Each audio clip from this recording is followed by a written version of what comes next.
Hi, everybody. Welcome to the Heart of New York show. I'm so excited about this because the next two shows that we have are going to be probably one of the most interesting, fascinating, mind-blowing, spirit-moving shows I think I have ever done. You have to pay close attention because you're going to hear things that shows you the power and the love and the forgiveness of God in people's lives. It's just incredible. I have a friend that's on the show that I've known now for 50 years. His name is Doug Heilman. He's from the Midwest. He came out here and God touched his heart in a ministry and in a way to help people in gangs in New York City. And the name of his ministry that he had then was called Descipleship. It has literally transformed lives of some people that were on the road. Well, as we all know what happens with people in gangs or gangs with, going around with guns and whatever else they do. We all know that it's a road to destruction. But who can change that? I don't think a jail cell can change that. I don't think counseling. I think counseling could help. But I think the only thing that can change someone like that is the same thing that can change anybody else's life that's watching this program now, and that's Jesus Christ. Right now, I want to welcome my good friend. I haven't seen you in a while, Doug. Doug, it's been a while. It's good to see you. You have always been a true friend for 5 decades right now. And he's going to tell you a little bit about his story. People like to know, wait a minute, where did you come from? Montana. Montana. Was it cold out there in the wintertime? I can remember 72 below zero. Then it warmed up to 40 below. 72 below zero. Imagine that. You're out there, you grew up in Montana, okay, good family. Yes. Okay, good family. And what kind of upbringing did you have? It was a small town, there were 1,000 people in town. Wait a minute, 1,000 people. And we lived outside of town. I was, my graduating class was 25 students. 25. My first to the 5th year, I was one of 5 students. So it's like something that we would see in a movie where there would be one building and that would be the school. Is that it? Pretty much, yes. Isn't that something? Isn't that something? So you grew up like that. And how about going to church? We weren't a church-going family at all. Not at all? No. Not at all. So on Sundays you just... Well, yeah, and being a kid, if my folks didn't go, I didn't go. Right. Because we lived out 5 miles out of town. Okay. Now, I'm saying this for a reason because here we're hearing right now that Doug, they never really went to church. But you're gonna see how the story goes on, how God is like pulling you in, brother, pulling you in into the calling that he wrote out for this guy. So now you're growing up, okay, and what's in between you growing up and you going to seminary in Fergus Falls, Minnesota? Well, after I graduated from high school, I went to school in Spokane, Washington, a business school. Okay. And from there, I decided to go to California, and I got on a bus, and I went to California, and when I got there, I had $68 in my pocket, and I had family there, so I stayed with them for a while, got a job, and then got involved in the church. How did it, was it like a revelation, Doug, or how did you go from there and growing up, not going to church or Sunday school, and then all of a sudden you attend a church in California? How was it that God's like coming up on you now and pulling you in a direction? What can you say that people would understand out there on how do you feel God called you to go to seminary? How did that happen? Well, I got to California. I stayed with my aunt and uncle for a while. Right.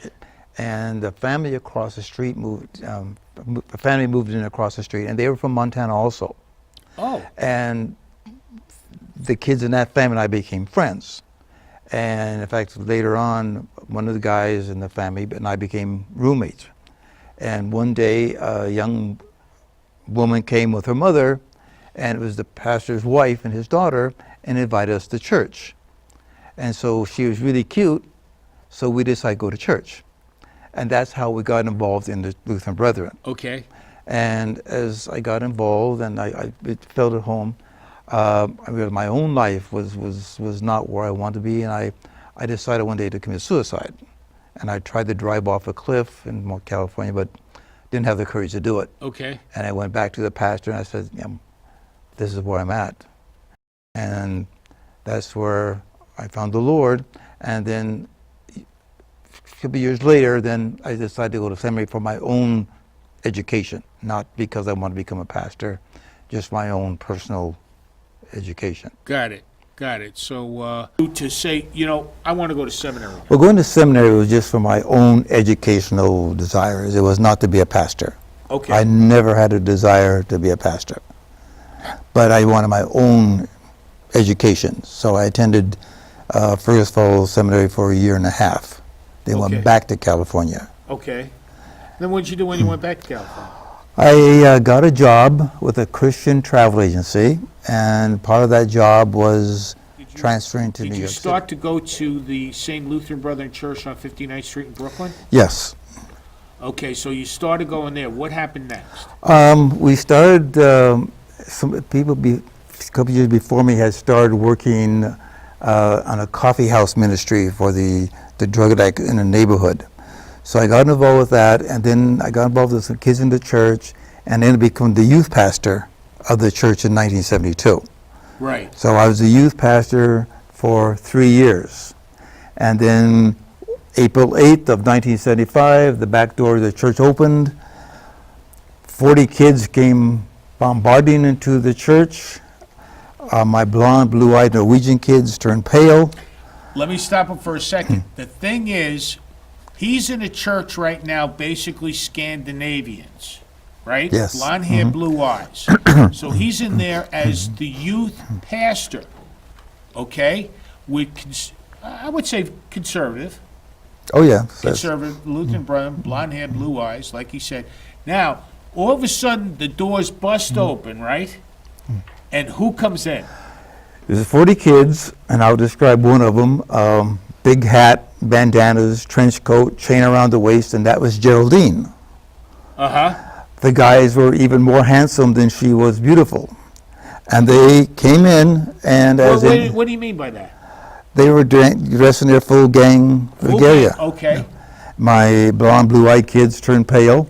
Can you imagine that? The guys, the Homicides Incorporated, which was a non-profit organization. It was Okay. One of the larger groups in the area.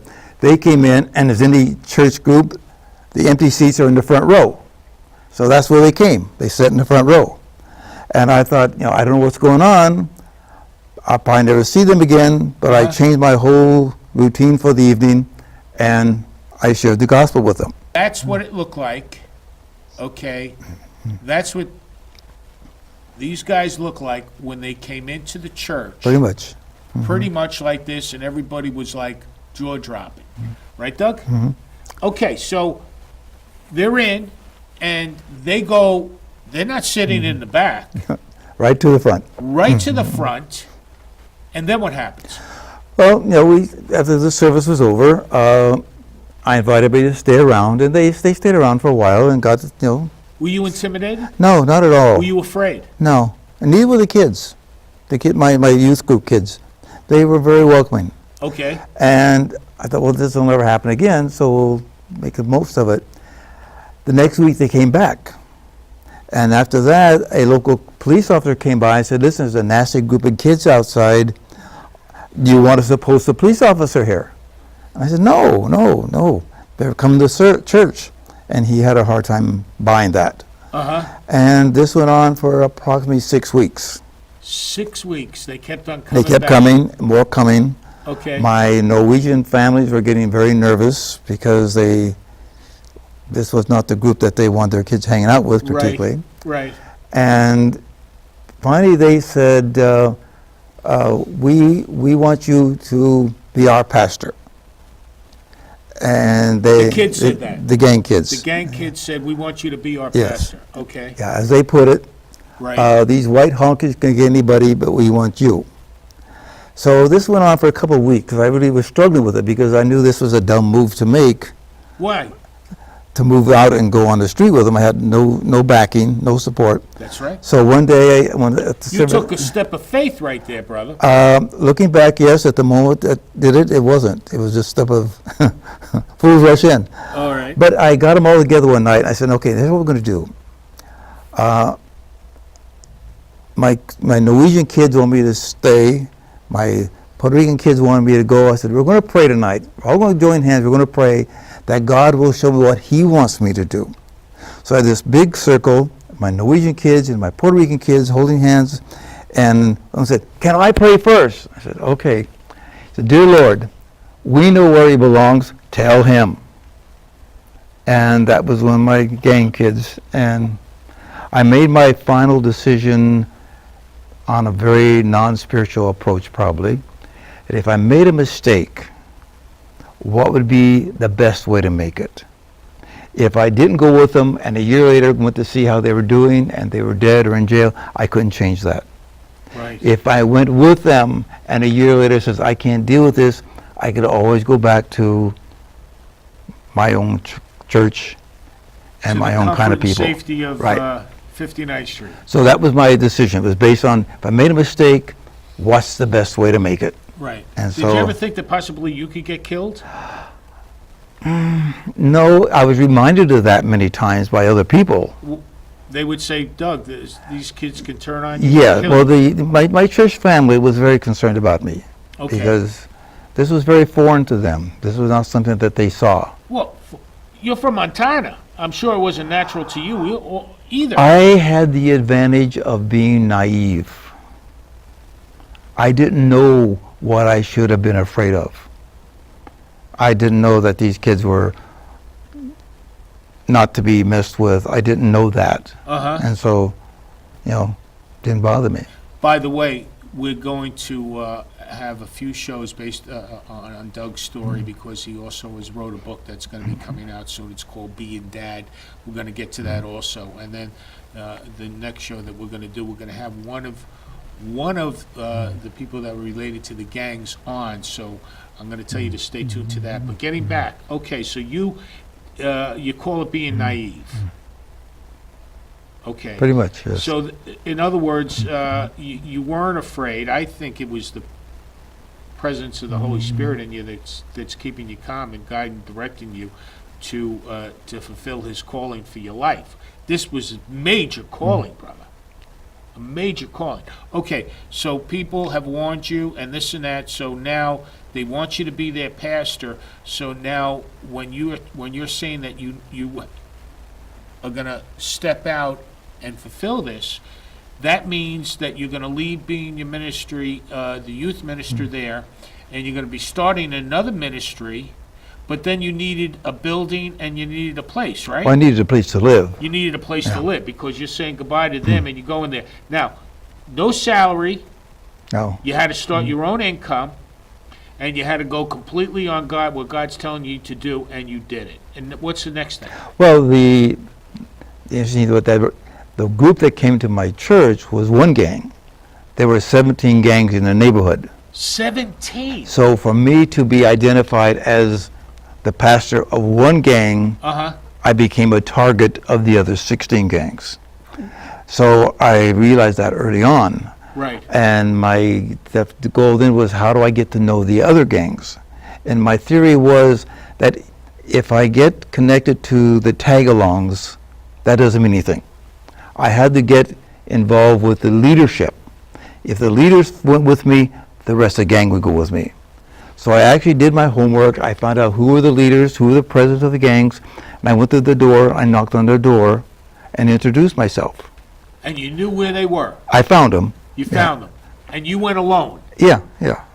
And their response was shock and dismay in some cases, but that was the key part. If the leaders came with me, the rest of the gang would come. So when you show up the door, what was the first thing you said? How are you?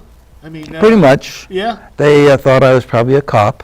Okay. Yeah, that was the fear for quite a long while, that I was an undercover cop. Undercover. Okay. But I was telling them, I'm here to help. Whatever way I can. And almost all of them had court cases. So that became a real positive part of my work with them. I went to court with them, and that became a real trusting factor. These 17 leaders. Okay, so you went to court, and that kind of built the trust. And now, did you find a place to live? Yes, I had a little apartment, Okay. and then we actually ended up buying that whole house. $20,000, right? Yes. $20,000 to buy this brownstone or apartment building. Six-family house. Six-family house in Brooklyn, New York, which is probably worth $3 to $4 million Yeah, today, yeah. easy. And you got it for $20,000. Well, we're talking 50 years ago now, too, right? Or 45? 1978. 78. Okay, so we're talking 41 years ago. So you got the house. Well, that was much later. That was much later. Okay, so you're in your own place now, right? Yes. You got your own apartment for $100 and some odd a month. You went to the places and you introduced yourself to the 17 Well, several of them anyway. several leaders yeah. of the gang. And what happens next? I would just go there hanging out. I go to the corners, go to the street, go to the neighborhoods. Right. And they started to trust me. Right. Unfortunately, the police didn't trust me. I didn't handle that well. I should have gone to the police and said, here's who I am, here's what I'm doing or trying to do, and I didn't do that. So I became enemy number one in the local police Well, department. why did they think that? Here's a white guy. He drives up in a car. Right. 20 kids surround the car, gang kids. Right. What's the motive? What did they think it was? Drugs. They thought I was Drugs. doing drugs. Oh, okay. All right.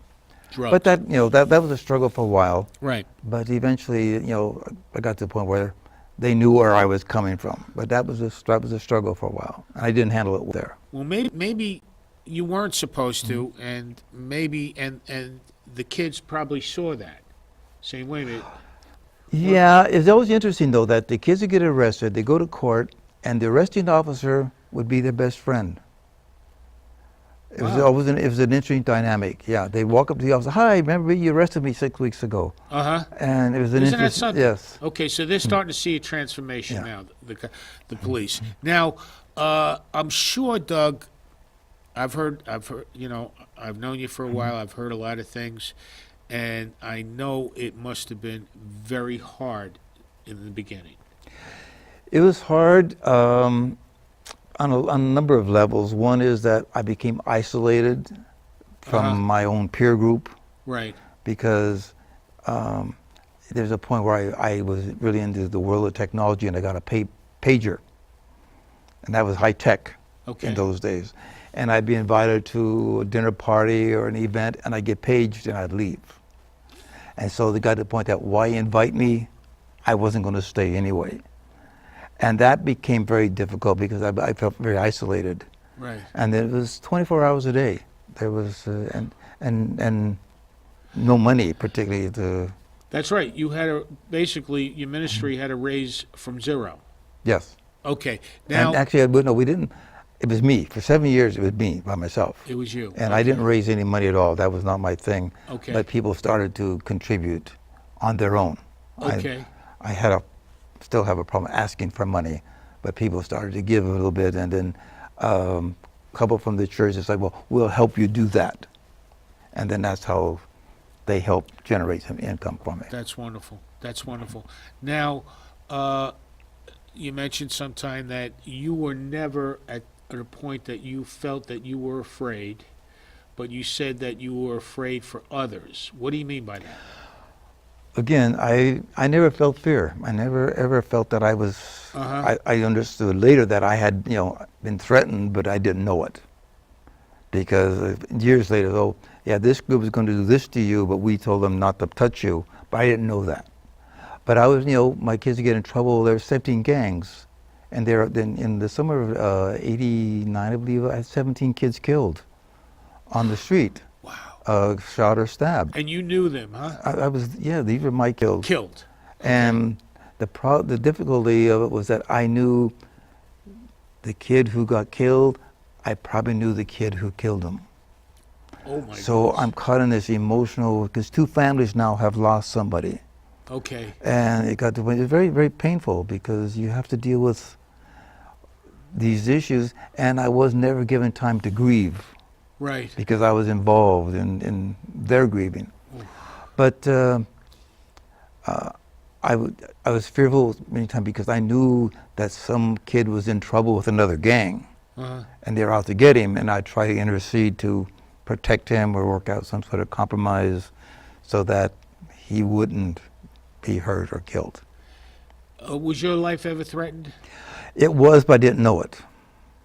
They would come later, oh, this group's going to do this to you or whatever, but we squelched it. We told them, don't touch you. But Right. I didn't know that. You didn't know that? I didn't know that. Until later? Yeah. That's interesting. But I never felt threatened personally. Okay, now, did a group come by and shoot out your place once?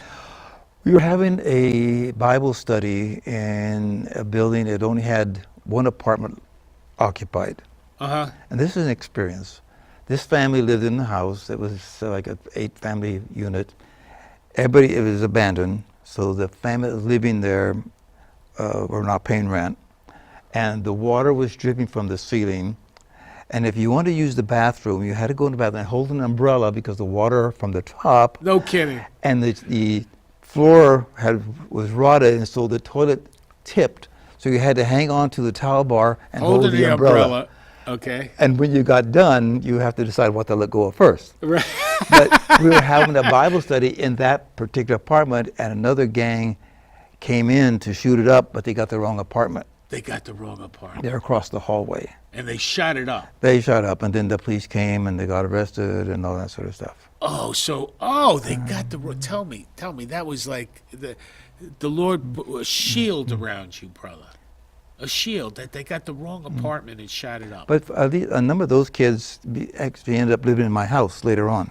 The same kids. The same kids. Yeah. The same kids that came in and boom, Yeah, boom, yeah. boom, and then ended up leaving. This shows you how the transformation of God, what it can do is the most incredible thing that you could ever see with the people that have showed up to Doug, and then all of a sudden they want to shoot him out and shoot the whole place out, and they got the wrong apartment, and then they end up coming to your ministry. Mhm. Yes. That's like incredible, Doug. Incredible. And this and so as it time went on, and we're going to talk about this on our next show. Okay, more about one of your sons, because you became dad. Right. Okay, we're going to get into that next. But what I wanted to do now is I wanted to let you hear how it originated, but you got to stay tuned to the next time when we're on and we do part 2 of this, because you're going to hear more stories. We're actually going to have one of the boys on that was in the gang, and you're going to hear from him also. It's going to be very exciting. But the whole purpose behind this right now was to find out where Doug came from and how someone, we're talking from, 72 degrees below zero? Yes. Not always, but just. Okay, we're talking from that, how someone from there ends up witnessing and ministering to people in gangs. Tell me that's not the power of God working in a man that did not fear for himself. Is that a beautiful thing? That shows you the power and love and forgiveness of God. Doug, thank you so much for this time. Stay tuned for the next show. We are going to show you Tony, okay? And Tony's going to tell about his story. But thank you all for watching, and we'll tell you more about his book that's coming out next time. God bless you all. I hope what he said helped someone out there. That would be a blessing to me. Take care.